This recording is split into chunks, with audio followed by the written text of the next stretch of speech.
প্রতিনিয়ত ঘাত প্রতিঘাত আমাদের জীবনে লেগেই রয়েছে। তার থেকে মানসিক শান্তি পাওয়ার একমাত্র পথ নীরবতা। নীরবতা মানেই যে চুপ থাকা তা কিন্তু নয়। নীরবতাকে অনেকভাবে প্রকাশ করা যায়। এই নীরবতাই আপনার জীবনের সবচেয়ে বড় অস্ত্র হয়ে দাঁড়াতে পারে। কাজে জীবনে চলার পথে জেনে রাখুন, নিরাপত্তা নিয়ে একটি অসাধারণ গল্প যা আপনাকে জীবনের সাফল্য পেতে সাহায্য করবে এবং কিছু গুণী ব্যক্তিদের উক্তি। চলুন শুরু করা যাক। একটি গ্রামে ছোট একটি ছেলে ছিল যার নাম আরিফ। আরিফ ছিল খুব চঞ্চল এবং সবসময় হইচই করত, কিন্তু তার দাদু সবসময় চুপচাপ থাকতেন। একদিন আরিফ দাদুর কাছে গিয়ে বলল, দাদু, আপনি সবসময় চুপ থাকেন কেন? আপনি কি কিছু বলতে চান না?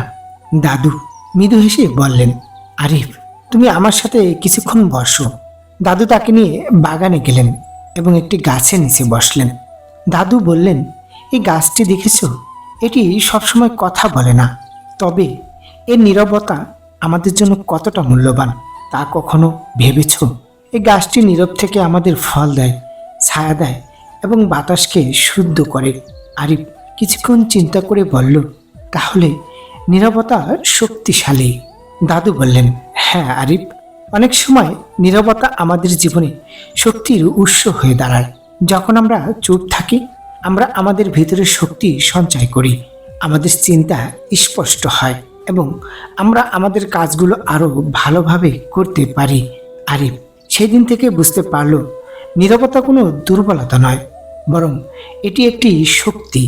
সে নিজের জীবনে নীরবতার গুরুত্ব বুঝতে শুরু করলো এবং তার চঞ্চল স্বভাবকে পরিবর্তন করতে লাগলো।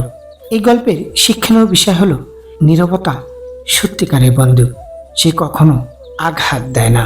আপনি যখন নীরব থাকেন, তখনই আপনি উচ্চতর জ্ঞান, উচ্চ শক্তি উপলব্ধি করতে পারেন। এই কারণেই মানুষ যখন সৃষ্টিকর্তার কাছে প্রার্থনা করে, তখন নীরব থাকে।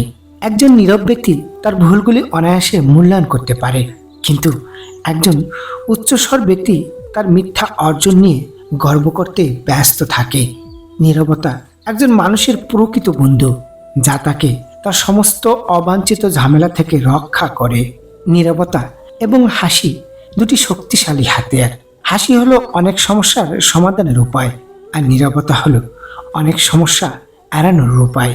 নিঃসন্দেহে নীরবতা কখনো কখনো সবচেয়ে স্পষ্ট উত্তর হতে পারে। নীরবতা হলো সব প্রশ্নের সেরা উত্তর, আর হাসি হলো সব পরিস্থিতির সেরা প্রক্রিয়া। যে আপনার কথাকে মূল্য দেয় না, তার জন্য নীরবতা সেরা উত্তর। তুমি যা চিন্তাধারা করো, নীরবতা তার থেকে অনেক কিছু বুঝিয়ে দেয়। কটূক্তিপূর্ণ কথা আপনার অনুভূতিতে আঘাত দিতে পারে, কিন্তু নীরবতা হৃদয়কে ভেঙে দেয়। হাসি সর্বদা সর্বোত্তম ঔষধ হবে, নীরবতা সর্বদা সর্বোত্তম প্রতিশোধ হবে, এবং ভালোবাসা সর্বদা আপনার প্রয়োজন হবে। অযৌক্তিক বিষয়ে সর্বোত্তম উত্তর হলো নীরব থাকা। নীরবতা মুখ থেকে নয়, মন থেকে গুরুত্বপূর্ণ। সঠিক জায়গায় এবং সঠিক কারণে কথা বলা জরুরি, অন্যথায় নীরব থাকাই শ্রেয়। ঠকেছ, নীরব থাকো, আর সৃষ্টিকর্তার উপর ভরসা রাখো। যে তোমায় ঠকিয়েছে, সেও একদিন ঠকবে। নীরবতা একটি বিরাট শক্তির উৎস। যে তোমার নীরবতা বুঝবে না, সে কখনোই তোমার শব্দ বুঝবে না। নীরবতা দিয়ে নিন্দুকদের বিভ্রান্ত করো, আর নিজের কাজ দিয়ে তাদের হতভাগ করো। শান্ত এবং নীরবতা শক্তির একটি রূপ। চিন্তাশীল এবং জ্ঞানী ব্যক্তিরা সবসময় কথা কম বলে। কখনো কখনো সবচেয়ে অর্থপূর্ণ জিনিসগুলি নীরবতার মাধ্যমে পাওয়া যায়। যেখানে সবাই নিজেকে জ্ঞানী মনে করে, সেখানে নীরব থাকাই বুদ্ধিমানের কাজ। একজন নীরব ব্যক্তিকে কখনো বোকা মনে করবেন না। সে চুপ থাকার কারণে সে বুদ্ধিমান। সত্যিকারের নীরবতা হলো মনের বিশ্রাম। এটি আত্মার কাছে ঘুম, যা শরীরের জন্য উপকার।